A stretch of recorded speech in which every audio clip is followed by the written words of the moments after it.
Education officer ಆನೇಕಲಲ್ಲಿ work ಮಾಡ್ತಾ ಇದ್ದೀನಿ.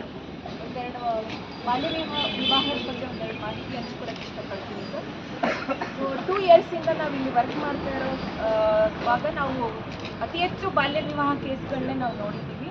So Anekal ವ್ಯಾಪ್ತಿಯಲ್ಲಿ 8 ಸ್ಟೇಷನ್ ವ್ಯಾಪ್ತಿಯಲ್ಲೂ ಸಹ ಬಾಲ್ಯ ವಿವಾಹ ಪ್ರಕರಣಗಳನ್ನ ನಾವು ರಿಸೀವ್ ಮಾಡಿದ್ದೀವಿ. ಮತ್ತು ಮಕ್ಕಳ ಕಲ್ಯಾಣ ಸಮಿತಿ ಮತ್ತು ಕೋರ್ಟ್ಗೆ ಪ್ರೊಡ್ಯೂಸ್ ಮಾಡಿ ಏನು ಕಾನೂನಾತ್ಮಕ ಪ್ರೋಸೆಸ್ ಇದೆ ಅದನ್ನೆಲ್ಲ ಮಾಡಿದ್ದೀವಿ.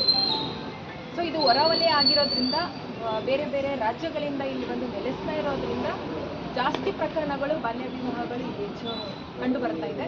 ಸೊ ನಮ್ಮ ಪೊಲೀಸ್ ಇಲಾಖೆಯವರು ತುಂಬ ಸಪೋರ್ಟ್ ಮಾಡಿದ್ದಾರೆ. ಹೆಚ್ಚು ಬಾಲ್ಯ ವಿವಾಹ ಆಗಿರೋದು ಇಡೀ ಬೆಂಗಳೂರು ನಗರದಲ್ಲಿ ನಮ್ಮ ಆನೇಕಲ್ಲಲ್ಲೇ. ಸೊ ಈ ವಿಷಾದನೀಯ ವಿಷಯ ಇಲ್ಲಿ ಹೇಳಕ್ಕೆ ನನಗೆ ಬೇಜಾರಾಗ್ತಾ ಇದೆ. ಸೊ ಇಲ್ಲಿ ಎಲ್ಲ ಸಾರ್ವಜನಿಕರು ಹಾಗೂ ನಾವೆಲ್ಲರೂ ಸೇರಿ ಬಾಲ್ಯ ವಿವಾಹ ತಡೆಗಟ್ಟಕ್ಕೆ 3 ದಿನದ ಕಾರ್ಯಕ್ರಮಗಳನ್ನ ಹಮ್ಮಿಕೊಂಡಿದ್ದೀವಿ. ಸೊ ಈ ಕಾರ್ಯಕ್ರಮಗಳು ನಾವು ಒಬ್ಬರೇ ಮಾಡೋಕ್ಕಾಗಲ್ಲ ಅಥವಾ ಕಾನೂನು ಸೇವಾ ಇಲಾಖೆನೇ ಮಾಡೋಕ್ಕಾಗಲ್ಲ.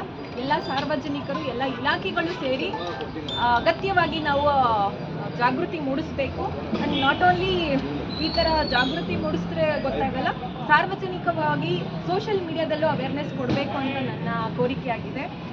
ಈಗ ಇನ್ಸ್ಟಾಗ್ರಾಮಲ್ಲಿ ಮತ್ತು ಫೇಸ್ಬುಕ್ಕಲ್ಲಿ ಹೇಗೋ ಕನೆಕ್ಷನ್ ಆಗಿಬಿಟ್ಟು ಸೊ ಚೈಲ್ಡ್ ಮ್ಯಾರೇಜು ಆಗಿ ನೆಕ್ಸ್ಟ್ ಪೋಕ್ಸೋ ಬರುತ್ತೆ, ಪೋಕ್ಸೋ ಆಗಿ ಮತ್ತೆ ನಿಮ್ಮ ಗಮನಕ್ಕೆ ಬರ್ತಾ ಇದೆ ಸರ್. ಆದ್ದರಿಂದ ಈ ಸಂದರ್ಭದಲ್ಲಿ ನನ್ನ ಮನವಿ ಏನಂದರೆ, ನಮ್ಮ ಆನೇಕಲ್ನ ಬಾಲ್ಯ ವಿವಾಹ ಮುಕ್ತ ತಾಲೂಕು ಮಾಡಲಿಕ್ಕೆ ನಿಮ್ಮೆಲ್ಲರ ಸಪೋರ್ಟ್ ಬೇಕಾಗಿದೆ. ದಯವಿಟ್ಟು ನಿಮ್ಮ ಕೋಆಪ್ರೇಷನ್ ಇರಲಿ. ಈ ಸಂದರ್ಭದಲ್ಲಿ ನಾನು ನಮ್ಮ ಇಲಾಖೆ ವತಿಯಿಂದ, ಮಹಿಳಾ ಮತ್ತು ಮಕ್ಕಳ ಅಭಿವೃದ್ಧಿ ಇಲಾಖೆ ವತಿಯಿಂದ ಕೆಲವೊಂದು ಪೋಸ್ಟರ್ಸ್ ಇದೆ, ದಯವಿಟ್ಟು ಇದನ್ನು ನಿಮ್ಮ ಕೈಯಿಂದ ಓಪನ್ ಮಾಡಬೇಕಂತ ಕೇಳ್ಕೊತೀನಿ.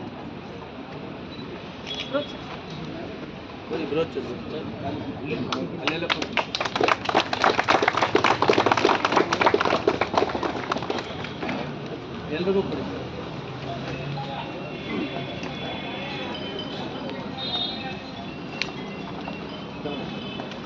ಇದು ಸೆಂಟ್ರಲ್ ಗೌರ್ಮೆಂಟ್ ಇಂದ ಬಂದ ಪೋಸ್ಟರ್ ಆಗಿತ್ತು.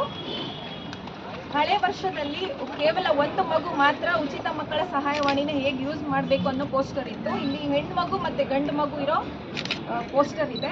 ದಯವಿಟ್ಟು ಇಲ್ಲಿ ಯಾವುದೇ ಮಕ್ಕಳಿಗೆ ಭೇದ ಭಾವ ಮಾಡಬಾರ್ದು. ಯಾವುದೇ ಮಕ್ಕಳು ಕೂಡ ಉಚಿತ ಸಹಾಯವಾಣಿ ಸಂಖ್ಯೆ ಟೋಲ್ ಫ್ರೀ ನಂಬರ್ಗೆ ಕರೆ ಮಾಡಿ ಯಾವುದೇ ಟೈಮಲ್ಲಿ ಬೇಕಾದರೂ ಸಹಾಯ ಪಡೆಯಬಹುದು ಅನ್ನೋದನ್ನು ಈ ಸಿಂಬಲ್ ತೋರಿಸುತ್ತೆ. ದಯವಿಟ್ಟು ಇದ್ರ ಬಗ್ಗೆನೂ ಸಹ ಪ್ರಚಾರ ಮಾಡಬೇಕಾಗಿ ಮಾಧ್ಯಮ ಮಿತ್ರರಲ್ಲಿ ಕೋರ್ಕೊತೀನಿ. Thank you.